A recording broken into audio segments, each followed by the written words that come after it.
What is up guys? Welcome back sa aking YouTube channel. Today, ibabahagi ko sa inyo ang review at test drive experience ko sa isa sa pinaka-popular na MPV sa Philippine market. Ang Mitsubishi Xpander 2024 GLS Variant Automatic. Tara, simulan na natin. Quick overview lang guys, dalawa ang klase ng Xpander sa Philippine market. Merong Xpander at ang Xpander Cross. Ang Xpander ay may tatlong variants, GLX Manual, GLX Automatic, at ang top of the line na GLS Automatic. Sa Xpander Cross naman, may apat na variants, Monotone, Two-Tone Sunrise Orange, Two-Tone Quartz White Pearl, at ang Outdoor Edition. Generally, ang presyo at features ang pinagkaiba ng mga variants. Anyway, sa video na ito, sa GLS variant tayo magpo-focus. Umpisahan natin ang review sa specs ni Xpander. May sukat na 4,595mm na haba, 1,750mm na lapad, at may taas or height na 1,750mm. Ang ground clearance naman ay 225mm.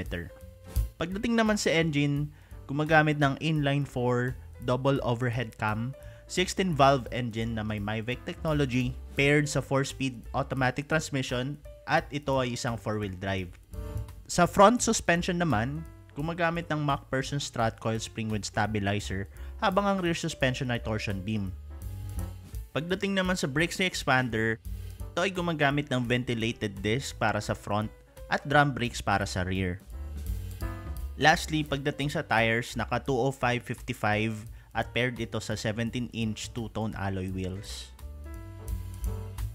Alright, let's talk about the exterior features ni Xpander starting with the front.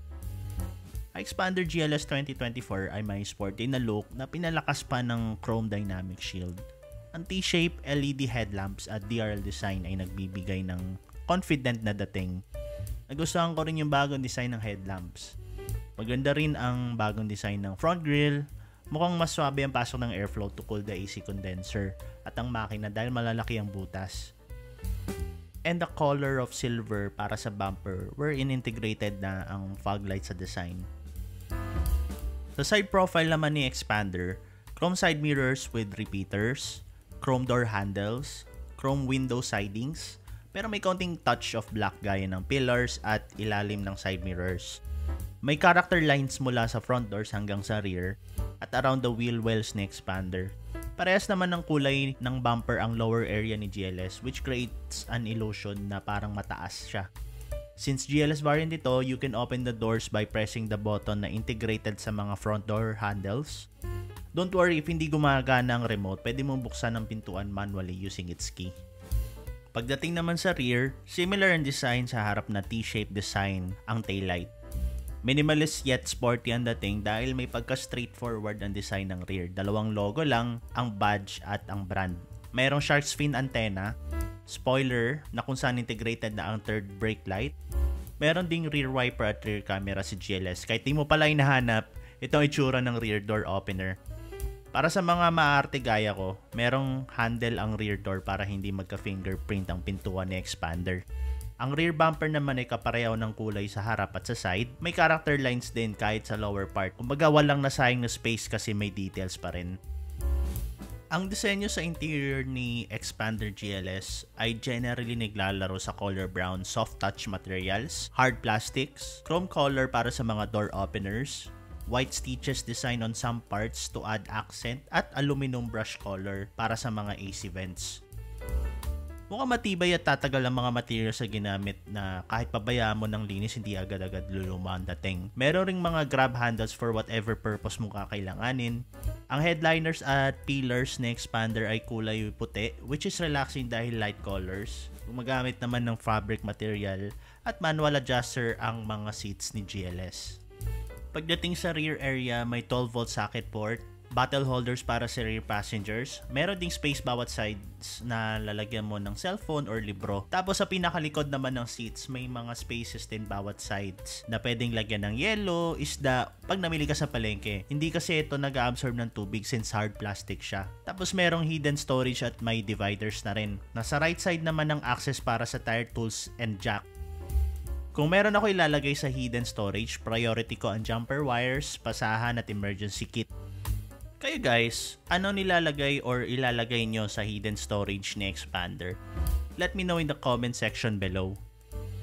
Standard na din sa Xpander na ang rear seats ay nafo-fold flat, which gives an ample amount of space if needed. Ito na rin yung magandang advantage ni Xpander kasi kokontrol mo ang seating configuration inside the car. Ang middle row naman ang tingin ko na isa sa highlight ng Xpander dahil maluwag ang space, malalaki ang bintana at elder friendly. Merong charger mounted at the back of the center armrest. Meron ding armrest na may cup holder sa middle row seats na pwede mong gamitin kapag walang third passenger sa middle row. Nasa second row naman ang rear AC at meron kang access to control the fan speed depende sa desire mo.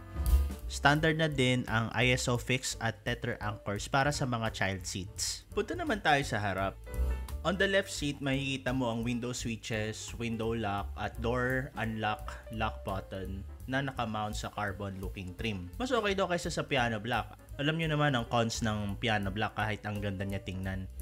Ang automatic up and down na window ay nasa driver side. Ito naman ang access to open the fuel tank cover. Pansin ko, wala palang access ang rear door ni Xpander from the driver's seat. Pagdating naman sa center area, malaki at malalim ang space ng center armrest ni Xpander. Soft padded din ang cover. Meron ding lagayan ng tissue box, which is a plus for me kasi masinop tingnan. May dalawang cup holders at ang design naman ng shift knob ay okay lang. Yung piano black around it is acceptable kasi hindi naman masyadong madadaanan ng kamay yan, causing fingerprint marks. Si GLS pala ay equipped ng electronic parking brake at may auto hold feature na very helpful sa mga traffic stop. Ang lower part naman ng center panel ay may lagayan ng cards, USB port na 5 volts at 12 volt plug-in socket. Ito naman ang itsura ng kanyang AC controls. Neat ang design. Push to start button na rin si GLS. Alright, moving on the front dash, what you can see is a large windows and a quarter glass which creates more visibility, wide side mirrors, at small speakers mounted on a pillar. Brown color materials to give an accent across the dashboard and an aluminum brush color for the AC vents. Sa left AC vent mo makikita ang button ng info if kailangan mong baguhin ang data na pinapakita sa gauge cluster. Sa lower part ng vent, you can see the switches for side mirrors. Power retractable na rin ang side mirror ni GLS. May mga blank switches and a button switch for traction control. Ang steering naman ay 3-spoke leather wrap. Pwede siyang i-adjust ng tilt and telescopic so di ka mahihirapan hanapin yung comfortable driving position mo. On the left part, ito yung buttons for the audio controls while on the right ay ang for cruise control. Ang stick switches naman ay standard. On the left, yung light switches at wiper naman sa kanan which includes the controls for rear wiper. Combination ng analog at digital ang gauge cluster ni Xpander. Para mapalitan mo ang data na lumalabas sa digital gauge, press mo lang yung info kagaya na nabanggit ko kanina. Si Xpander ay may 6 na speakers at 2 tweeter. Ang screen size ng infotainment system ay 7 inches, may Bluetooth, aux connection, smartphone mirroring option via wired connection para pwedeng magamit ang auto features ng phone via infotainment system. Pwede dito ang Android or Apple CarPlay. Familiar ba ang look? Kung nakapag-drive ka na o meron kang Mirage, parehas ng look ang infotainment software nila kaya di ka mahihirapan mag-adjust or mag-explore. Ang di ko lang gusto sa part na to ay yung mounted outside dash siya na parang tablet looking na siya. Para kasing hindi stock ang dating para sa akin. Pero di naman siya big deal issue ha. Mas trip ko lang yung mounted inside para safe din yung unit lalo na sa initan. Lastly, sa front passenger side naman makikita mo ang vertical space for your things at mismong front compartment. May extra feature din na compartment sa ilalim ng front passenger seat. Hindi pala soft land ang front compartment pero okay lang yan. Kaya ako lang nabanggit kasi ang premium ng feel ni GLS. Sana kahit ganong detail meron, no? Pero at least nabawi dahil sa compartment naman sa ilalim. Di na madudumihan yung gamit mo sa sahig. Ito naman ang mga safety features ni Xpander GLS.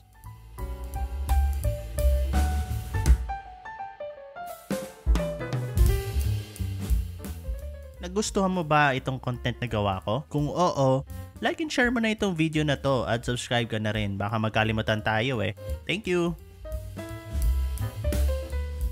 Punta na tayo sa driving experience. First impression, hindi overwhelming, wala masyadong arte. Magaan ang steering dahil electronic type. Hindi naman mahirap intindihin or hanapin ang braking point ng mga brakes for the first minute after tumakbo. Mas nag-intindi pa nga ako sa feature niyang auto hold kasi first time ko gumamit ng sasakyan na may auto hold feature. Pero sandali lang, mga 2 minutes. Joke lang. In a nutshell, user-friendly itong sasakyan na to. Para sa akin, kaya nasabi kong hindi overwhelming kasi para siyang sedan na pinataas. Kung nagda-drive ka na ng sedan, hindi mo mawala yung subconscious feeling kahit na MPV ang dala mo. Sa madaling salita, para kang nagda-drive ng sedan. Malambot at komportable ang suspension. Kundi nga lang ako tumingin sa side mirrors, di ko maalalang nagda-drive pala ako ng Xpander. Di ko lang makita yung sinasabi nilang underpower si Xpander right now kasi sandaling test drive lang ito. Tsaka dalawa lang kaming sakay.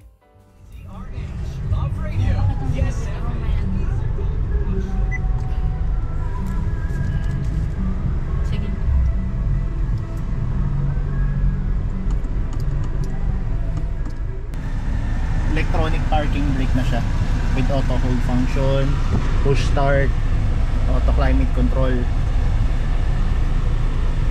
pero hindi siya dual zone. Okay, tapos ito rin yung head unit nya, may cruise control, and hindi ko muna siya inunlock. Tingnan natin kung may auto lock siya pag tumakbo na. Tapos side mirrors, auto power fold din siya. Sa dating info.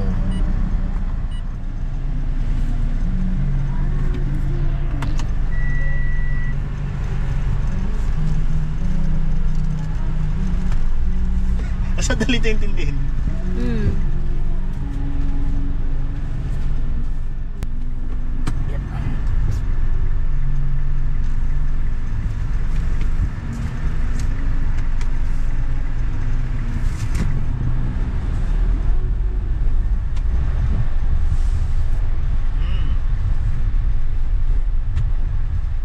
Wala siyang paddle shifters, hindi siya plus minus, so basic transmission lang siya na walang pulang gears yan. Pero yung brakes niya guys, ano siya, slow progression din. Yung pag tinapakan mo unti-unti siyang hihinto, hindi siya yung pag tinapakan mo bigla na lang kakagat. Sandali ka lang mag-a-adjust, pag nakuha mo agad okay na. Hindi yung parang hahanapin mo pa yung bite.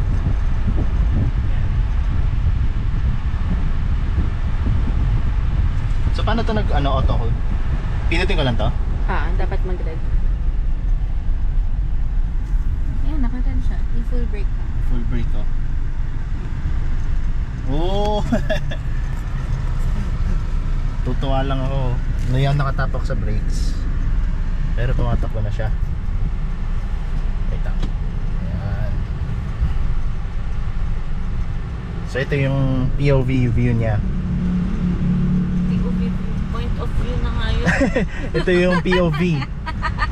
Kapag habang nagda-drive ka.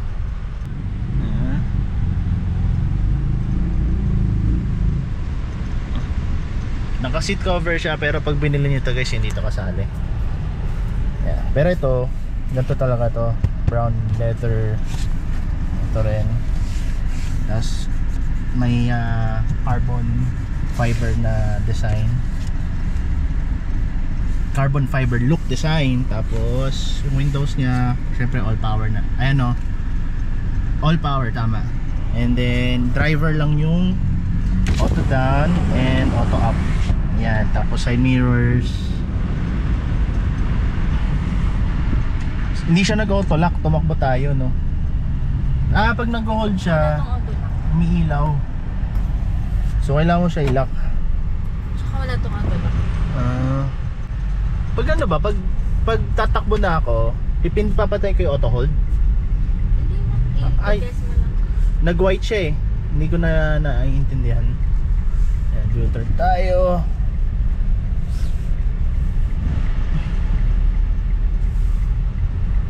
Let's give it a little juice.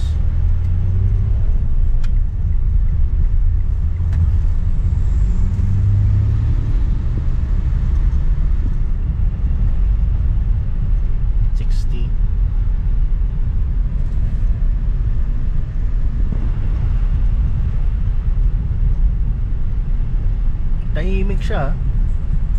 Tapos ang ano niya, comfortable din. Para ka nasa sedan na mahaba. Hindi mo siya feel na mataas. Tapos yung upuan sa driver, para ako nakaupo sa couch. Pinatay ko yung auto hold. Ngayon. Automatic na to. Hindi, para may pumipigil. Kaya tinanggal mo? Oo. Sige. Pag naka-white siya, ano ibig sabihin? Naka-on. Pag naka-green siya, ibig sabihin naka-engage. Nandiyan ba? Sa ano? Merong nakalabas sa screen na white eh.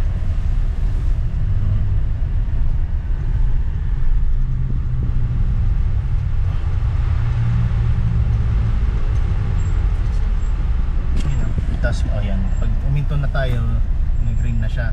Sabihin, Ayun, naka-green hold. naka-engage na yung hold. Tapos pag tinapakan ko, nagwa-white.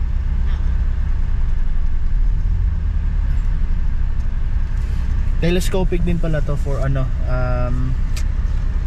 yung adjustment ng manibela. Tilt and telescopic siya.